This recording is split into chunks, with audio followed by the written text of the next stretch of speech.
Does this thing work? It doesn't work, does it? Oh, there. Oh, all right. Bonjour, friends and relatives. My name is Chad Duran. Welcome. First of all, thank you. This is an exciting turnout. I'm glad that you all made it through the maze that is UW parking and all that to find this really weird building in the middle of a campus. We at the UW community are honored by your presence. I'd like to extend acknowledgement to the First Peoples of this land, the Coast Salish people, for allowing us here and to have this event. And I hope that we can behave as proper guests in their territories. I'm not really in charge of this whole thing. I just want to sort of facilitate, introduce the event and facilitate the transition between speakers and all that sort of thing. I should introduce myself properly. Sean Ningo, the Wabba Bukanda Kabi Donjiba, Makwan in Lubang, and English Kabi, I'm quite glad, so glad that you guys can all be here for this. We have a lineup here today of a variety of speakers that represent different aspects of the communities here at UW and Seattle in general. So I want to take an opportunity to run through the list of speakers that we have here tonight and give a little bit of an introduction as to what they're going to say to us, what they're going to share with us here today. But before we get to that point, I would like to invite Chad Charlie from the Housing First Nation to come forward and to grace us with a welcoming song and an invocation. And there are seats down here in the front. I see people standing in the back, but we do have some empty seats down here in the front. There are about 10 seats open down here.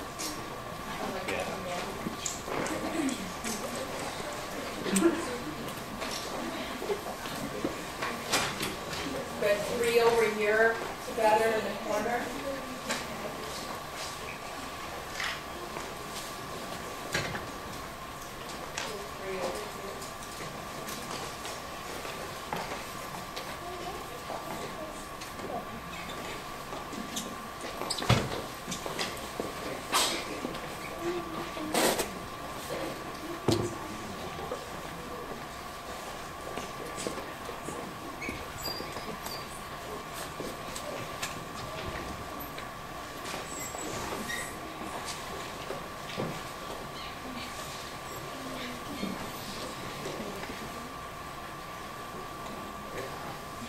Hello everybody, my name is Chad Charlie. I'm a Housing First Nation and I'd like to thank you guys for having me here today. I've been asked to come here to say an opening prayer and a prayer song. So if I can, just ask you guys to rise while I say a prayer.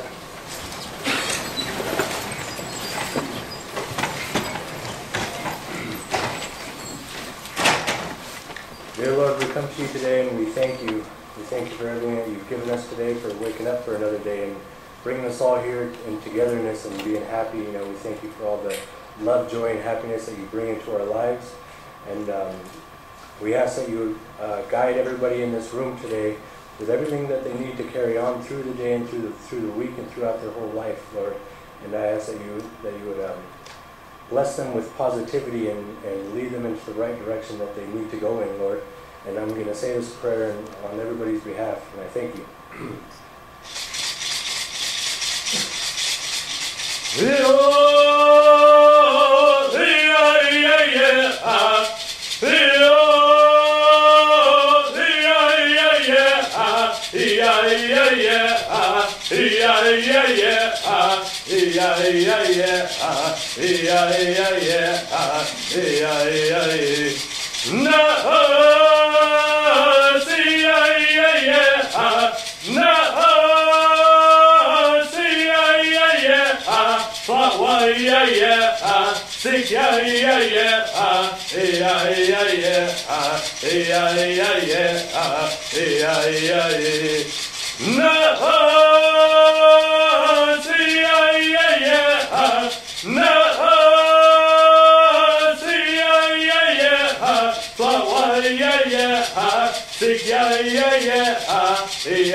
Thank you. Let go, let go.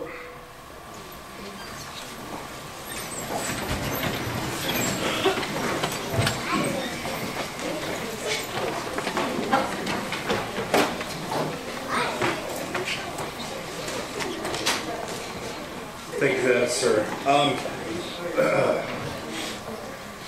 Before we get started, I just want to make a few introductory remarks as to why we're here, right? This is a teaching designed to speak a little bit to the matter that is Idle the More, this unfolding movement that has come out of Canada but has, to the delight of many of us here, been embraced by a lot of people around the world.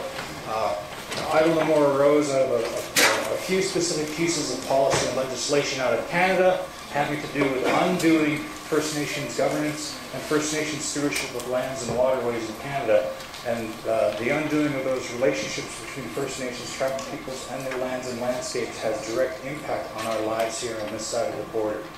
The perspective that I have asked the speakers to take is to examine this, our act of resistance to these legislative acts as a way for all of us, no matter where we are on this planet, to try to rebuild a relationship to lands and resources that is much more respectful than has been allowed or encouraged under colonial practices.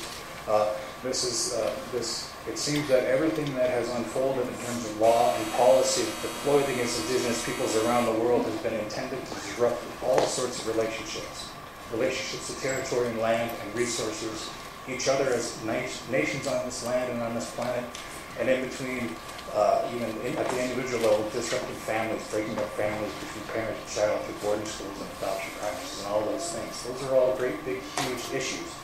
And I don't want to pretend that we're going to answer all of these questions and all of these problems and all of these avenues of resistance here tonight, but what I want to do is speak a little bit in a very general way. I have to speak a little bit in a general way to help other people, native and non-native, understand what is at stake, why are we doing this, why and how Idle the More has transformed or become a non-hierarchical, decentralized movement. We don't have a fixed leadership. We're not focused on a particular place or issue per se. It's just this, we're trying to fix relationships.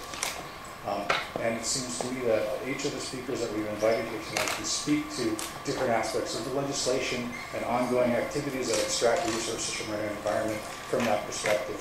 And from that perspective, I hope that we can all imagine ourselves as being able to step in and resist just this kind of disruption in all of our very lives. To that end, I would like to introduce each of the speakers in turn.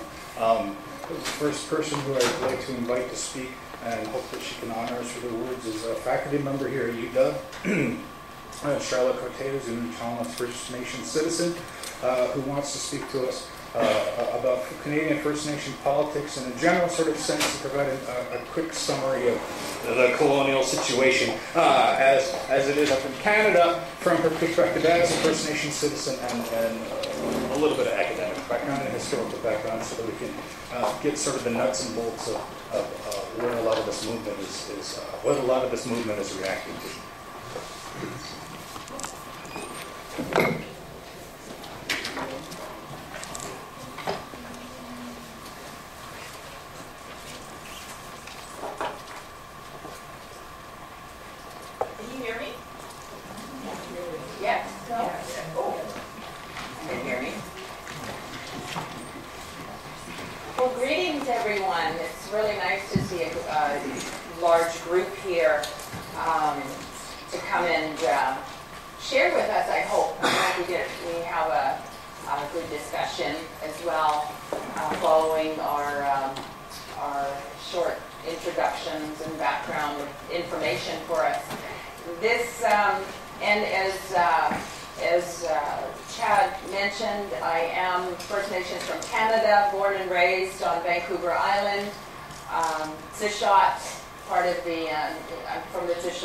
Community, which is part of the larger Nuu-chah-nulth Nation, and so this this movement has really not only just impacted me personally, but impacted my family and my community on a very deeply and profound level.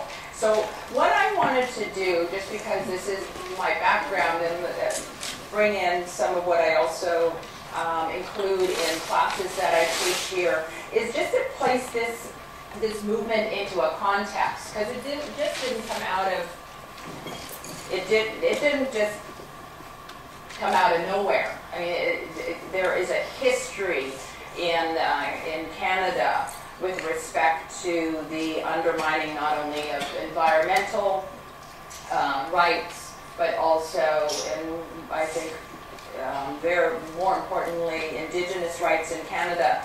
And a lot of this began as Native people were being colonized in Canada, but what we see as really influencing that relationship that developed between Indigenous peoples in Canada, more specifically the nations, the Indigenous nations, was what became identified as the Indian Act, which was legislation, various pieces of legislation that was passed by the colonial government and then later the federal government in Canada, that combined all of this legislation under the one piece of legislation in 1876, and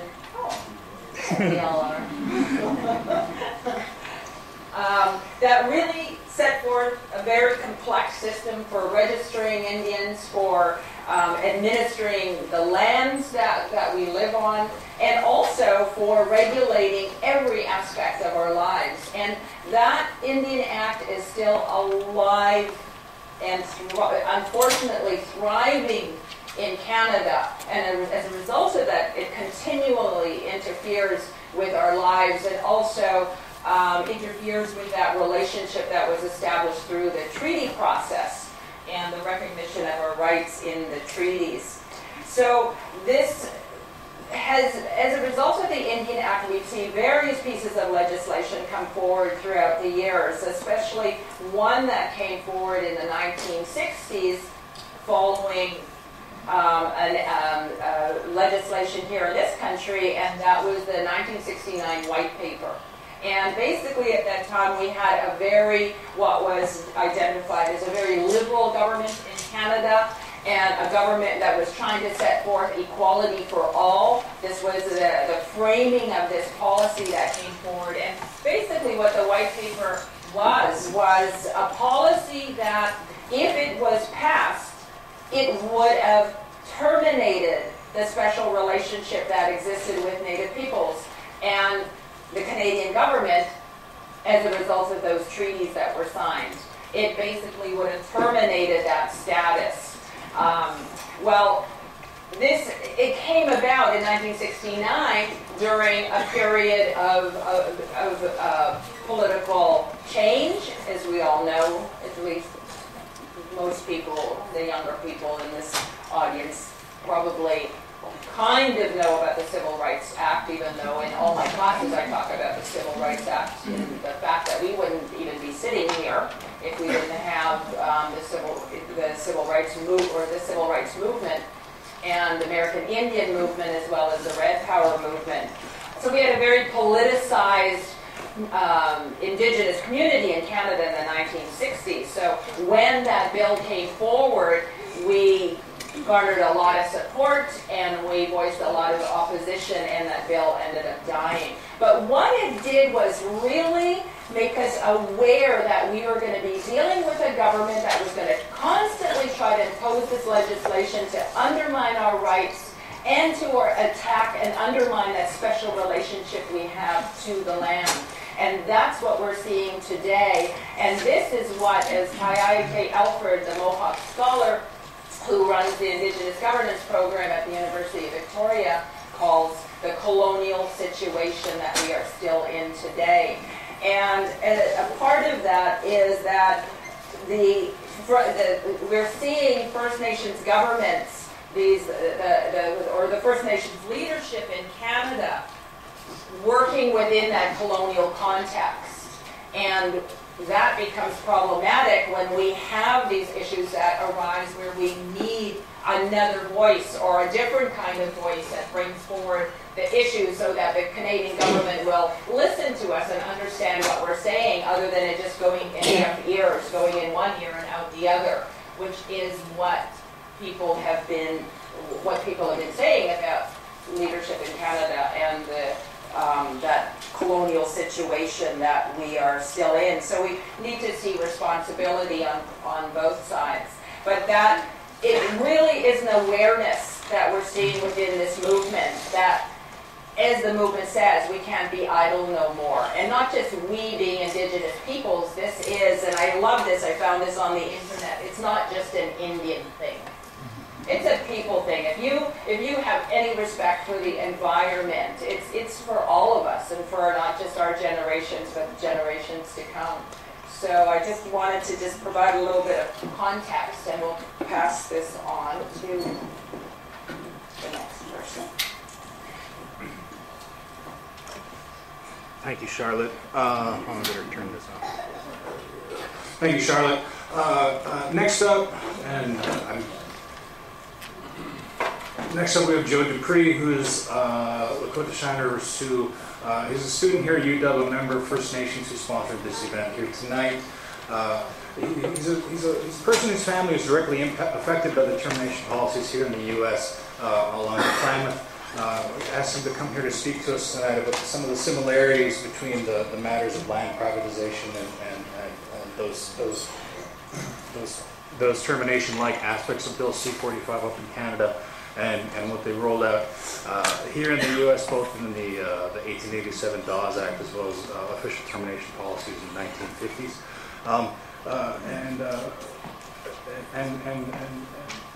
Yeah, and that's pretty much, and I need that sheet of paper because I can't find that link that you gave me about the overview of Bill C-45. Yeah.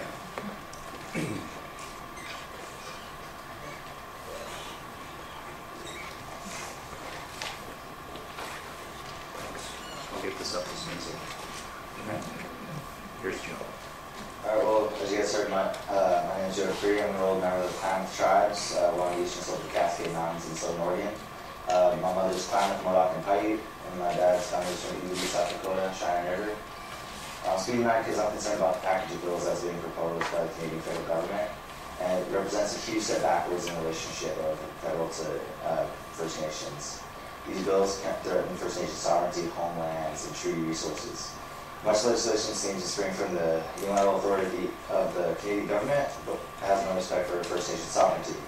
Some people have nowadays these bills meant for the discrimination policy of the United States, and as a member of the Klamath tribes, who was federally commissioned, was terminated for over 30 years, I have to agree.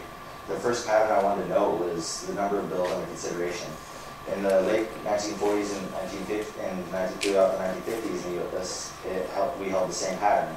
A lot of action was taken to address what some have considered as the Indian problem. We've all heard of this.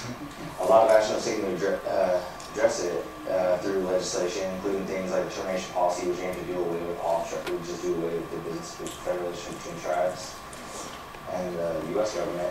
The relocation, which really aimed to assimilate into the Great American Melting Pot, and the Public Law 280, which gave criminal jurisdiction to the state government over reservation areas. And of course, the biggest Indian problem is, and it's the same problem with just our people everywhere, is we refuse to abandon our culture, our values, and our homelands, and that gets into what some people consider progress. Furthermore, many people feel that the Indian problem stands between them and the tribal resources that they want to take or want to be free to destroy. And that's the issues that we need to tackle. As council, I'm really concerned about the proposed First Nations Private Property Ownership Act. It's one good to recognize tribal self-determination, but I'm also concerned that legislation like this opens the door to corruption. There are within any communities, there's developed communities, people who are corrupt or corruptible. You can't deny these things. There are people who are also, I have to say this, it's people who are assimilated and just no longer hold tribal values. These things happen. I'll share an example coming from my tribe. In the 1950s, Klamath Tribe's reservation was over 860,000 acres and contained the largest stand of virgin ponderosa pine in the world. We were considered one of the two richest tribes in the nation, the other one being the Osage, who held a lot of oil under their lands. As you can imagine, a lot of parties want to get their hands on that kind of timber. And couple that with some highly educated and assimilated kind of people who moved away from the reservation and reject tribal values, and you get disaster. The main player in that scenario was a tribal member who served in our tribal government, was highly educated, and won his share of what he referred to as tribal assets. He became close buddies with local county officials, an Oregon congressman, and the senator who was among the strongest advocate of termination.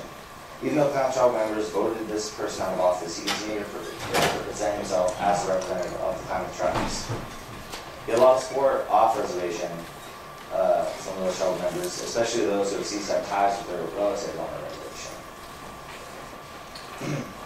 It's also documented he's falsely accused other tribal leaders of corruption as he built close alliances with those in Congress and others in seats of power.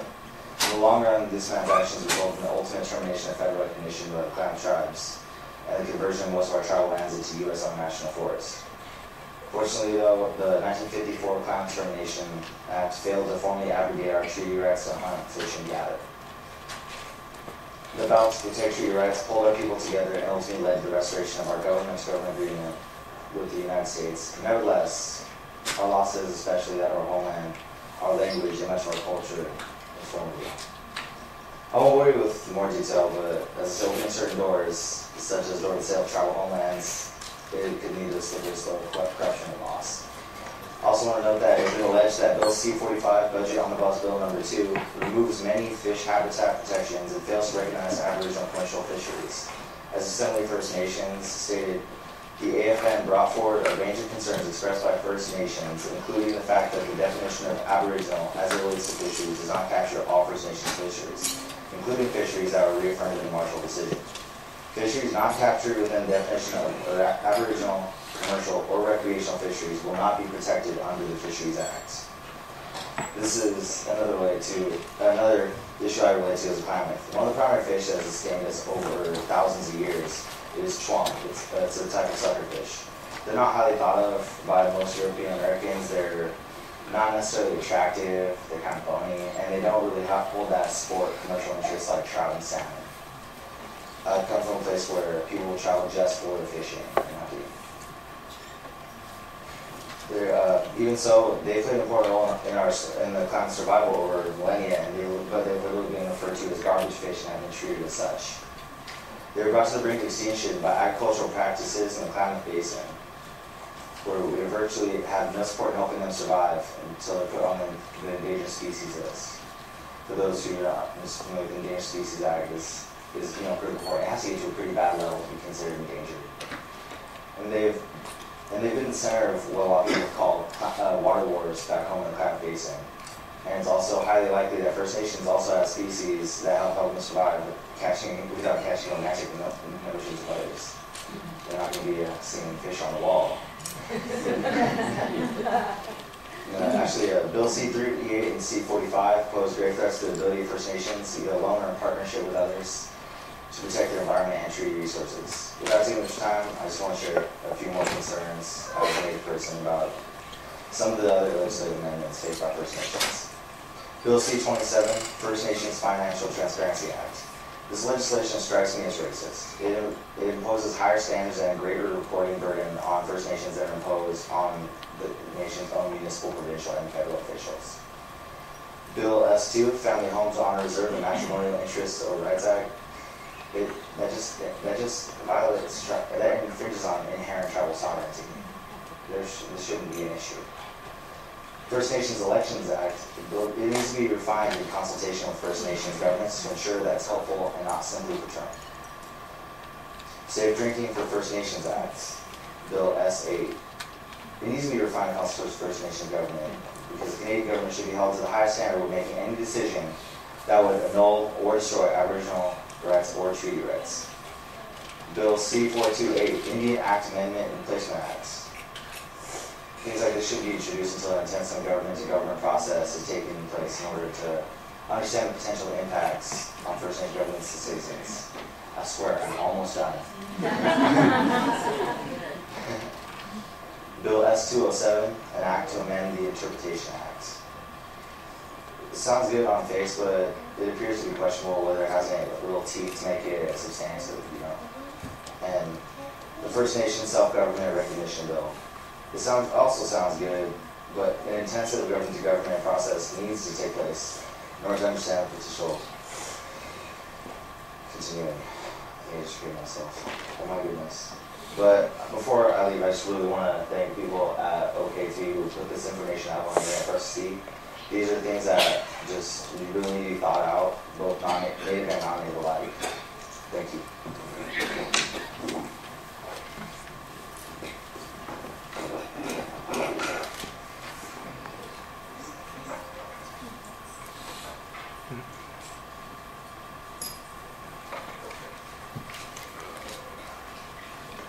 Thanks, Joe. I hope that we can see the Earl at the top there. If you want to revisit some of these bill provisions I summarized by the OKT Law Office online later when you get home.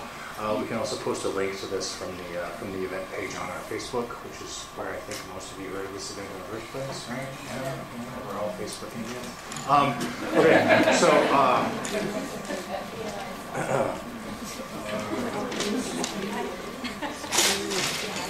No.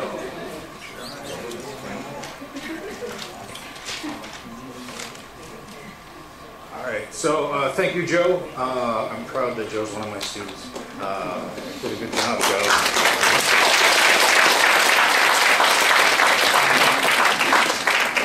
I didn't teach him that stuff yet. I didn't teach him that stuff. I taught him about zombies. Next up is another student here at UW, Jessica Allen. She's clinicate in Mohawk. She will speak about Bill C-45. Huh? Patricia? Did I misread my thing? Oh, okay. Patricia Allen will speak about Bill C-45 and its intersections with human rights, indigenous rights, and the UN Declaration on the Rights of Indigenous Peoples, as well as the impacts of certain aspects of the bill on the Pacific and general Puget Sound region, especially and other parts of the U.S. from that removal of environmental protections that's in the bill, the removal of environmental protections on Canadian lands and waterways. Is that working?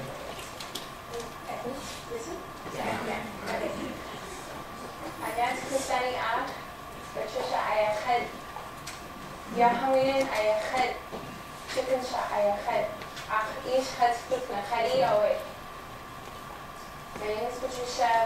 My Mohawk name is Yahalinen, which means Misty.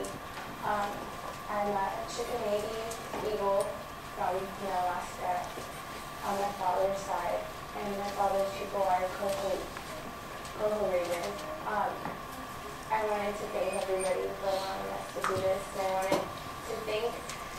wanted to thank First Nations for giving me an opportunity to speak. I may not have as much to say as some of the people up here, but I like to always say I'm in solidarity. And I don't like to use the words allyship, because allyship it creates a boundary and it creates a border between you and the person that you're a part of this movement with. And to say that you're equal and you're solid with them is a clearer definition of you being able to relate and unify with somebody on an empathetic level.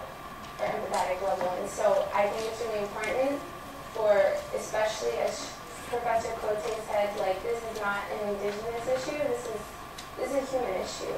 This is not even a human issue, this is a living organism on Earth issue.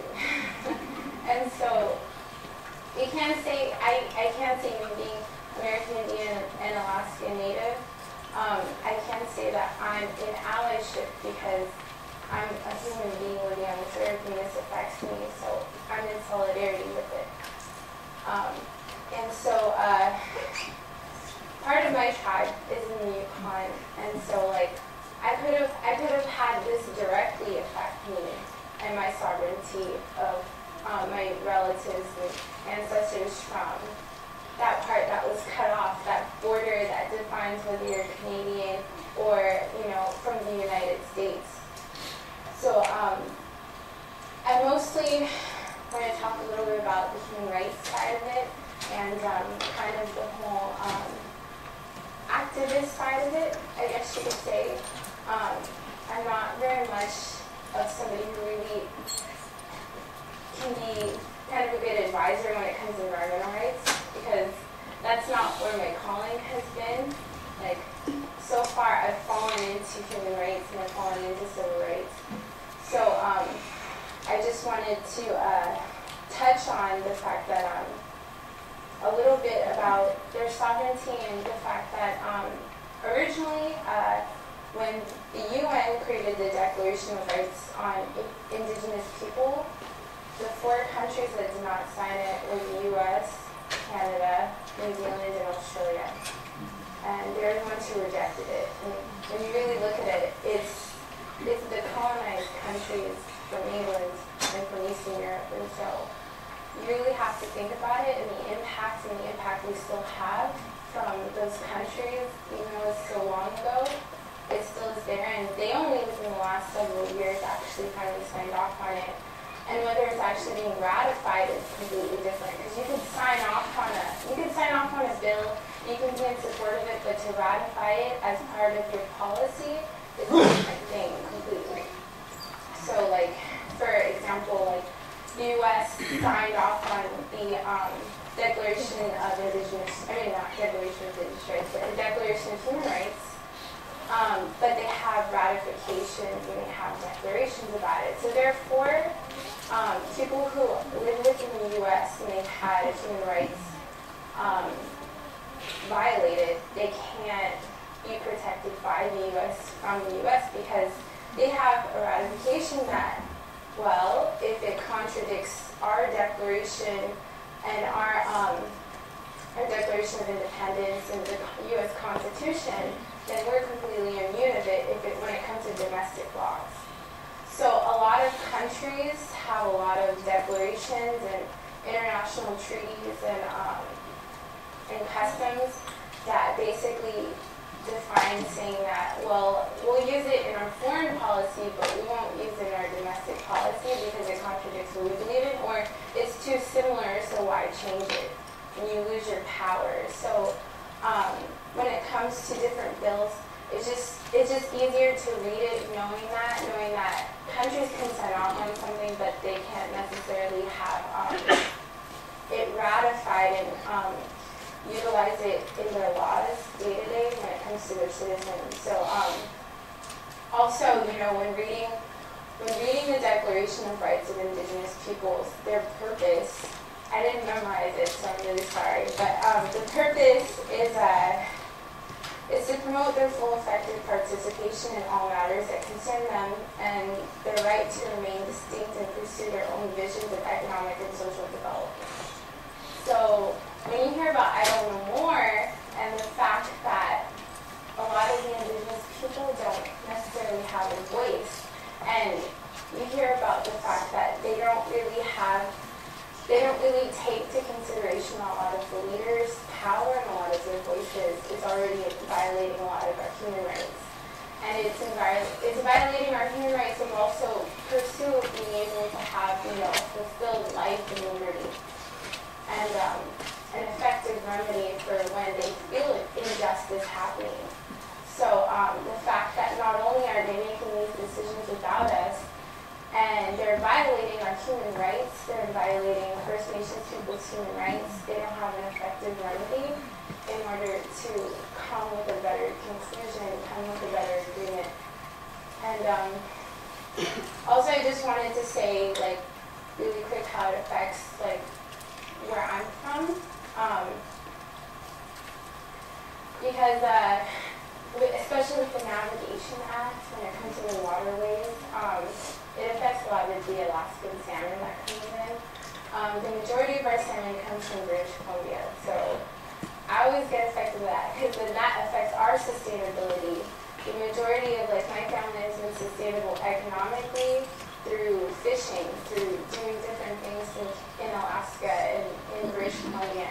Without that, that takes away a lot of Southeast Alaskan sustainability, coastal natives, Coast Salish natives. It affects a lot of people's sustainability, so I just wanted to say that.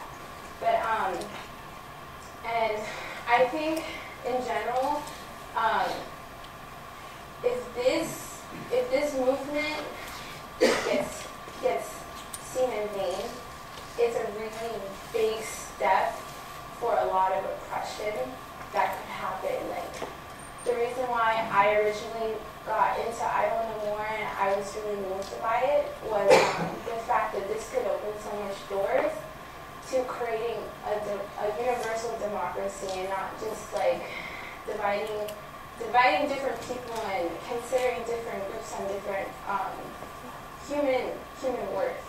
So it's like to see how Canada's rights affect the U.S. rights, affecting the world's rights, affecting the waterways, affecting our animals, and to find all these different countries all over the world that are seeing the rights that are being violated in their countries and finally stepping up and finally being able to not only have a voice for what they want to do, but being able to do it in a way that's not violent, that's not oppressive to the groups of people that are oppressive to us is really, really moving to me.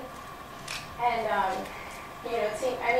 when we had the rally here in Seattle at West Sigma, I don't think I've ever seen a bigger indigenous majority rally I don't think I've ever seen it, even with the John T. Williams rallies. I don't think I've seen it that big before. And so, yeah, it was really awesome. And people start thinking about it, and people start not only seeing it as an indigenous issue, but an environmental issue. And so that's why I think it's really important for people to see it as being in solidarity, not just, it's really not fair that they're being oppressed and that they're having their rights taken away from them, but I'm someone who's looking at it from the outside, and this might not happen to me, so I can't really relate to it, but I have sympathy for it, and that's not the way to look at it, because the same thing that happened to them could happen to us as American Indians, as Alaska Natives, as U.S. citizens. Like,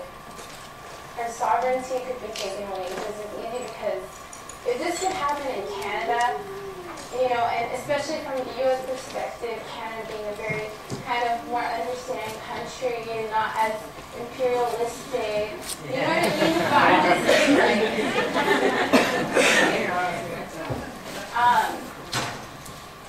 I feel like if this could happen, in Canada, it's just so close to home here. And, there's just so much people who I have a lot of love for and a lot of similarities and things that I can relate to with people of Canada, that I just feel like it's just so easily opening the door of happening all over the world. And it's really important for us to not let that door be open and take control of what's more important, which is, the environment than just constantly being so interested in the economic issues and being interested in all these other things. Like, you watch CNN, and all you see is the fiscal cliff. You see a whole bunch of other political, national issues, but you don't see Idle No More. And honestly, my personal opinion is that I think they're not showing it because they don't want us to be a part of that. They don't want us to start speaking about our own issues, like Violence Against Women Act. There's different things that we need to start fighting for, and we need to start educating each other because it's our responsibility to learn about it. It's not somebody's responsibility to wait for it to be out there in the news. It's your responsibility to go and read a book, to go and read a newspaper, read something that moves you, that isn't just put there in your face. And so different things like that, I think are really important. So that's another one I say right now.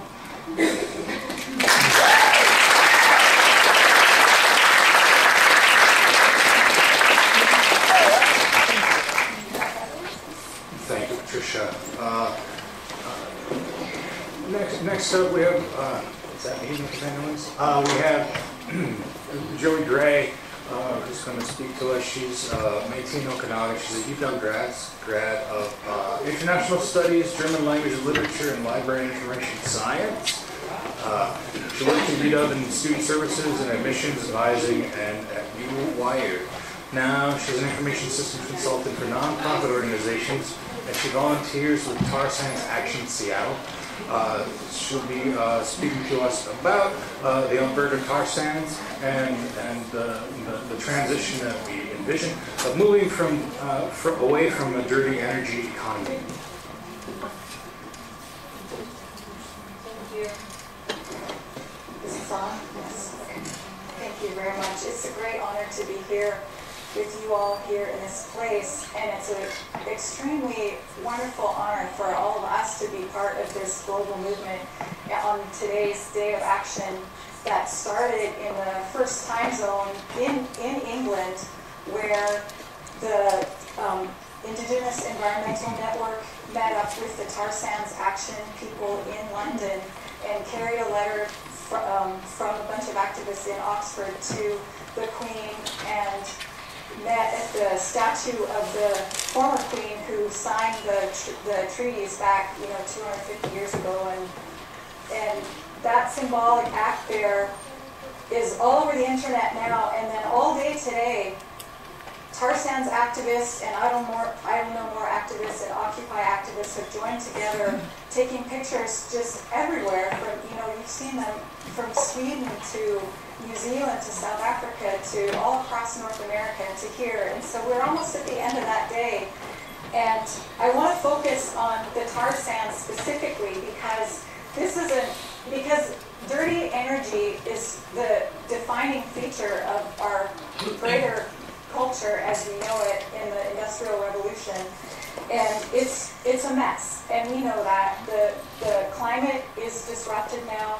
And Bill McKibben, who is one of the leaders of the 350.org movement, has been writing about climate change for 20 years. And of course, there are so many similarities with what he's been writing about and the colonization that we're talking about here.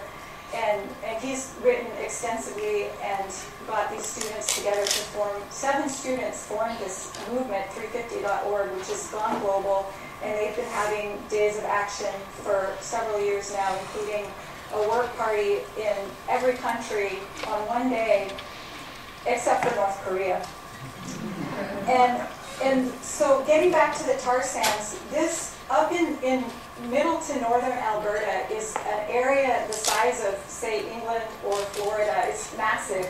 That underneath the boreal forest there's oil deposits, but it's not even oil like the already bad oil that we know too well. It's oil that needs to be, if you were going to get it, it would need to be scraped and excavated. Oh, thanks. Excavated with these gigantic machines that come from South Korea and from other manufacturing places in Asia through, they bring them through the Columbia River and then up through these mega loads on our highways. They're too big to even take I-90. They have to go through Spokane, through downtown Spokane in the middle of the night. And in Moscow, Idaho, activists have been blocking those. At midnight, 150 people will show up just to stop these megaloads. And they get up to Alberta, and then they scrape off the forest, and they excavate it, and then they use all kinds of toxins to process this tarry, gritty, it's like asphalt. And just to turn that into energy requires an extraordinary amount of water and other energy as well, including natural gas. And there's even talk now of building a nuclear reactor just so that you could get this other energy out and sell it on the global markets. So this is the context, on top of the context that, or in addition to kind of coming from a different direction, is the global energy sort of compulsion that very few people are getting very rich in the money way from, and it's really actually not serving the rest of us very well. The pool, so the Athabasca River up there goes north, and Lake Athabasca has had some of the world record-breaking fish, and now those fish have tumors in them, and people who even just a generation or two ago could drink the water can't drink their own water anymore. And the people have been getting cancers, and that's one of the things that has alerted the whole world to this massive problem. So because Alberta is landlocked there, the economic issue for these major banks and the major industries of or corporations of the world, ExxonMobil, Shell, basically any oil company, Koch Industries, they all are investing in this mess. And what they need to get their money is to have that exportable. And so they've got this network, this giant network of pipelines coming out of Alberta, already coming down across, so straight from Edmonton down to the Salish Sea. There's a city next to Vancouver called Burnaby, and it's already a port for this tar sands stuff. And there's some interesting debate over whether it should really be classified as oil or not. And industry wants to play it both ways. They want it to be oil when the laws benefit them that way, and they don't want to call it oil when they would have to pay if it were called oil. And it's what this stuff is, it's like diluted bitumen, which is this asphalt stuff that we need to infuse with all kinds of horrible chemicals just to get it to flow through the pipelines. And this pipeline called the Kinder Morgan Trans Mountain Pipeline comes diagonally down to Burnaby, and oh, thanks. It actually no. It's really thanks. It was built, I think 40 or 50 or 60 years ago, and it's already causing tankers to go out. The Salish Sea is one of the biggest kind of shipping lanes around the world. It's already got a lot of tankers, and relatively, and just fighting for requirements that need these tankers to be double hulled has already been a great fight, and that's like so obvious. But if this Kinder Morgan pipeline were expanded, which they want to do, we would have almost a super tanker day, bigger than the Exxon Valdez tanker that crashed in Alaska. And we just can't risk that. You know, the fish are one bad accident and it's all over. And fortunately, people throughout this community are getting that about coal, and they're getting it about tar sands, and we still need to do a lot of work. But the other pipelines, how many people here have heard of the Keystone XL tar sands pipeline? Almost everybody, awesome.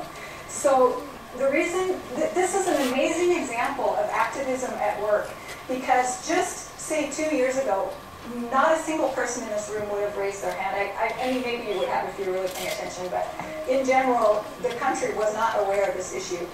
And because of activism, starting with a group of all the national environmental groups, including the Indigenous Environmental Network, staged civil disobedience in front of the White House in August and September of 2011. And that involved basically sitting in a place that they weren't supposed to sit, knowing that they were going to get arrested doing that. And just by doing this public act with over 1,200 people in a really orchestrated way, with each day special speakers in different constituencies and a lot of social media around that, they brought tons of attention to this issue. And so instead of flying out to DC to do that, I staged just on my own, totally just put this thing on Facebook and said, hey, let's go talk to the Obama campaign office about it. And in 3 days' notice, we had 40 people there representing the Democratic Party, Physicians for Social Responsibility, just all kinds of groups came out of the woodwork and showed up there on 3 days' notice. And that became something that other groups would do around the country just to impress on the Obama campaign that they needed to listen to us. And now, that got the attention and slowed things down a little bit, but not enough. So 12,000 people surrounded the White House before the election. 800,000 people wrote Congress on one day to say stop this thing, and it still hasn't been enough because the pressure of generations of neglect and of not being totally idle, but not being powerful enough. Oh yeah, thank you. You know, there's a lot more work to do. And so what's happening now, just in the last couple months, people have been physically blockading this Keystone XL thing down in Texas. Just today, we all learned that TransCanada, the pipeline company that is building that and proposing to build more, accidentally cut down all these trees and put this pipeline where they weren't even allowed to go. And this is a company that says they're paying close attention. And it's like Shell Oil, who said that they're the safest in the world, and they're going up to the Arctic, and they've got all these, really special, awesome safety things in order, and then they crash their rig, right? Like, that, we know that story happens, and we just can't believe the BS that comes from the PR companies that try to sell us on these things, because they're dangerous, and everybody knows that. So this network of pipelines also today in Portland, Maine, or up there in the Northeast, anyways, I'm talking into this like it's a microphone. There was a demonstration in the Northeast today with 1,500 people and way below freezing, and they can get that number of people out because this has become such a visible issue, and so many people across, like you said, across different movements, across different populations are united in wanting to stop it.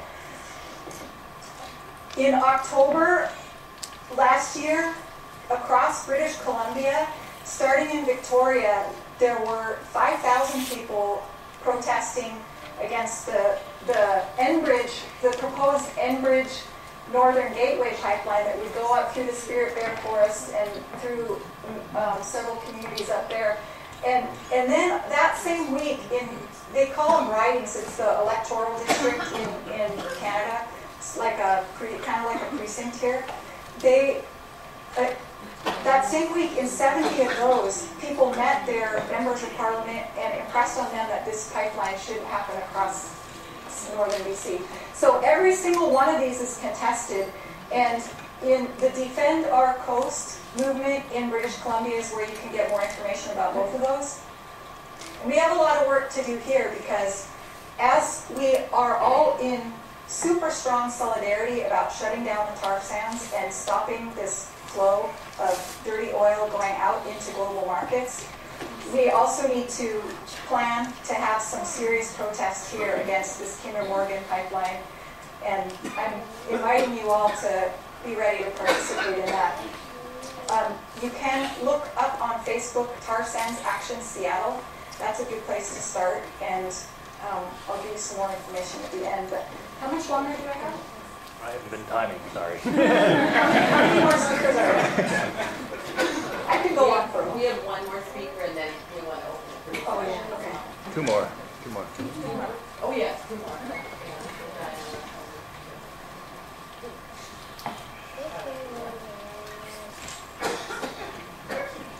One of the other things that I think people in this audience are already really aware of is the way that media spins things versus reality. And I want to call out one of the specific cases of that in terms of these pipelines and the tar sands in general is the idea of jobs. And this is another thing you should look up when you can. There's a clip that a group called Media Matters put together. So if you search for Media Matters and Keystone and jobs, you'll find it. And it's got this escalation where they're talking about how many jobs it's supposed to create. And one politician says 20,000, and then the next says 50,000, and then the next says 1 million. And then they go back and they interview the guy at TransCanada, and it's like maybe a couple hundred, and they're just construction jobs, they're not going to last forever. And so this whole thing about hyping up jobs is more like a focus grouped thing. It's like a phrase to talk about like what they think we care about, because the economy's not doing well, people want jobs. So I used to, when I was an advisor here, and an academic advisor and an admissions counselor, I talked to a lot of students about what their job choices were going to be. And one of the most amazing things about that job for me was the ability to guide students towards careers and professors and classes and tracks of study that you might never have even considered. And I know I probably wouldn't have ever even known that library and information science existed as a degree until I was helping other students try to figure out what to do, and then decided to go back and get a master's. So one of the things you can do here as a student is don't buy into, just like students would come to me and they would only think, I want to be these things I've seen on TV, the doctor, the lawyer, you know, those really standard jobs. And they're super useful and they're great, but they're not for everybody. And, and I would never have imagined that A, I would become a librarian, or B, that I could become a freelance librarian and go around and help nonprofits with their IT stuff. And that's what I do, and it's really a lot of freedom because I haven't fared so well in the bureaucracy so far. You know, I tried it, I've learned a lot. And I because I'm a librarian, I have a couple books I want to recommend.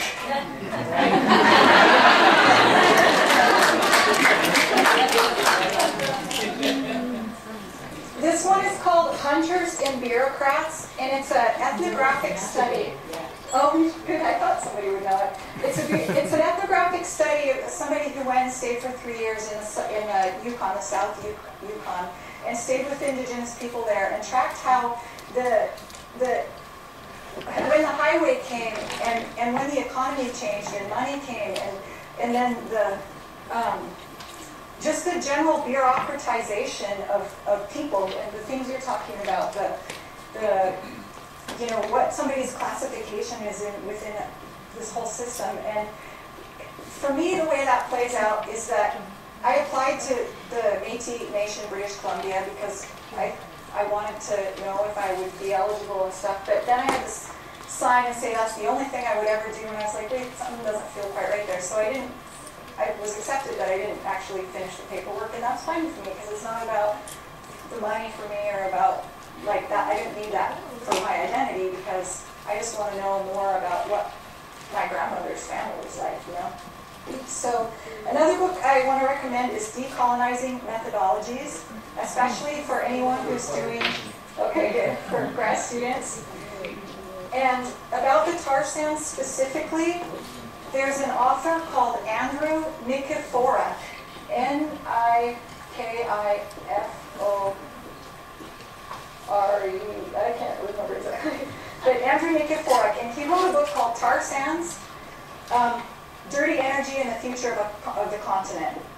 And he also writes, he's a journalist and he writes a lot of articles for rabble.ca, and anything he writes on the tar sands is right on and really important. And I'm going to end with a poem about the road of learning from, this book is Legends and Teachings of Cleos, the Creator, from M. Rice White. And this is, the reason I'm reading this poem is because we've all participated in this system to some degree, and there's a lot of continued learning. One of the choices I made is to not own a car, and I also live in a super tiny place and try to only buy organic stuff. And you know, this whole list of things. And the thing is, it's not about perfection. It's not about looking back. It's just about looking forward and learning more about growing our own food and getting around in ways that are going to use less and less fuel and contribute to this problem less and less. So this is called The Road of Learning is Dark and Narrow. If you falter and you fall, you get embarrassed.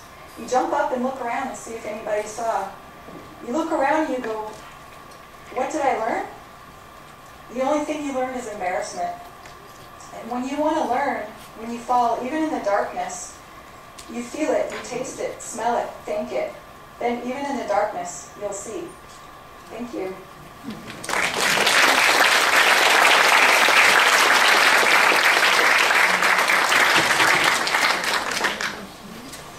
Thank you, Joey.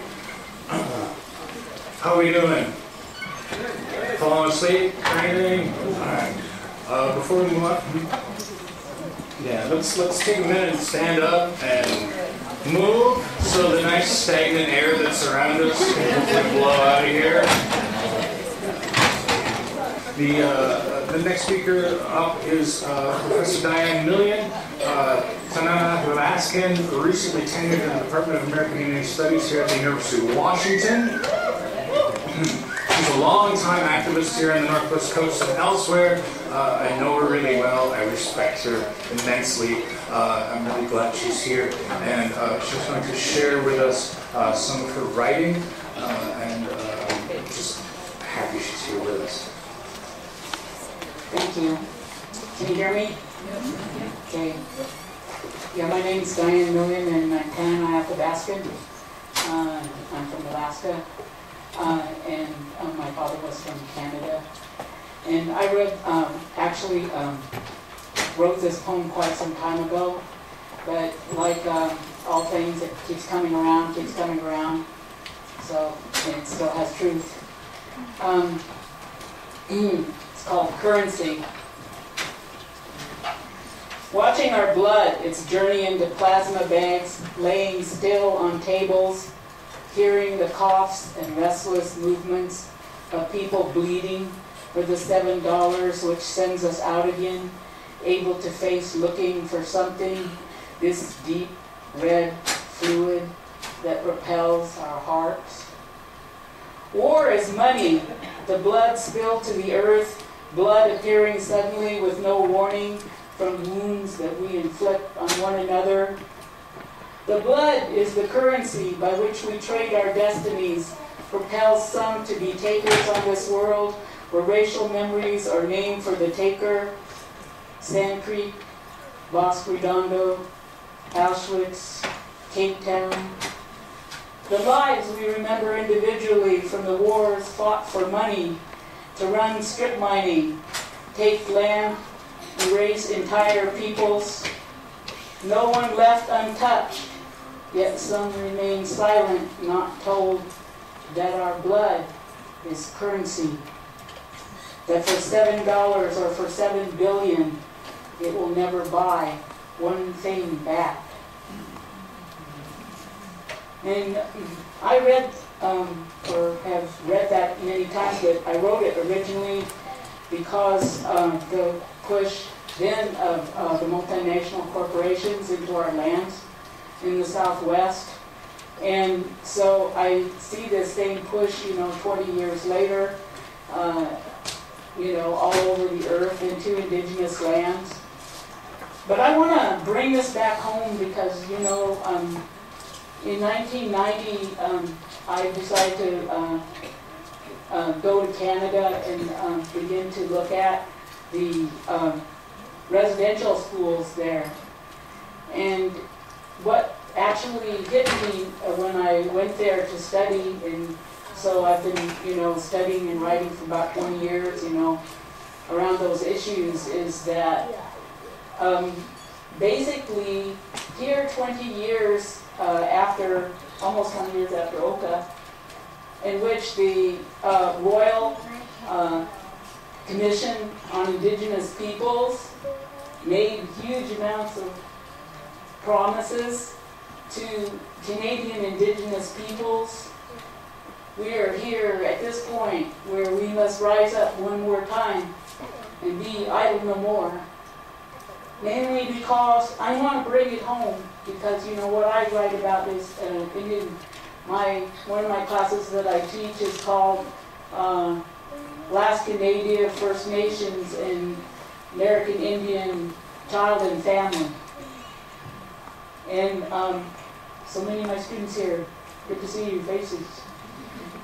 At any rate, I always want to bring it home. I always like to bring it home because I think globally, because I must, because the aforementioned multinational corporations, the oil corporations, the corporations for profit that have moved almost everywhere now into the lands that were once pristine and our food lands.